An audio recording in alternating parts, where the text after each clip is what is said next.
And action. I think everyone's formative period is their teenage years. For me, it was the late 70s and early 80s. The music of that period, the movies of that period. I've always looked for a way to try to address that time. That was my time. Even though I don't feature in the movie as a character, those memories are very personal. It's 1981, which involves quite a lot of 1970s leftovers. So there's some fantastic costumes wandering around. Big hair.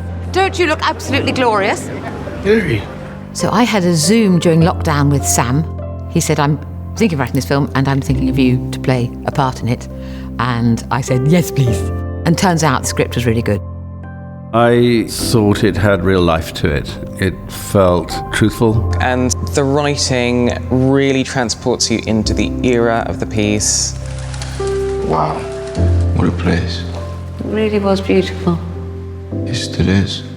Sam's directing style, he can communicate very, very well, which I love. It makes it so much easier as an actor to not be thinking about so much things that a director is saying. Thank you. That's all I wanted to get. He is so emotionally engaged. He knows exactly what to say so that you understand what he wants. If it's sad, he's crying. If it's funny, he giggles behind the monitor. Goes without saying that he's just able to notate actors in ways that are always useful and sensitive to what the actor is trying to do. The main character is Hilary. She's living with mental health issues. Growing up around my mother, who was disintegrating mentally, was something, I suppose, that formed me. And a lot of those memories have gone into the way that we render Hilary. It's a very warm portrait of a woman, you know, who is really a lost soul, but finds a strange family within the cinema. She has been embraced by this eccentric bunch. Thank goodness you're here, because I need some of this cake! Safeway's finest. Everyone that I've been able to work with closely has been incredible, and we're all just on a journey. Just learnt so much from each and every one of them in different ways.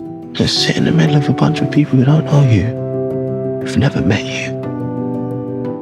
You can't even see you. You know, I've spent most of my adult professional life sitting in dark auditoria of various kinds. This is my home, you know, and then sitting alone as an audience member, losing myself. That little beam of light is escape. You know, I believe that. What? Show me a film. I want to see a film.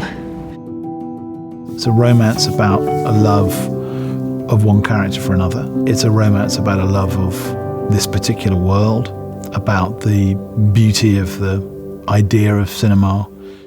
It's not the size of the screen so much, it's whether you get a jump scare at the same time as 200 other people, or whether you cry at the same time as 200 people.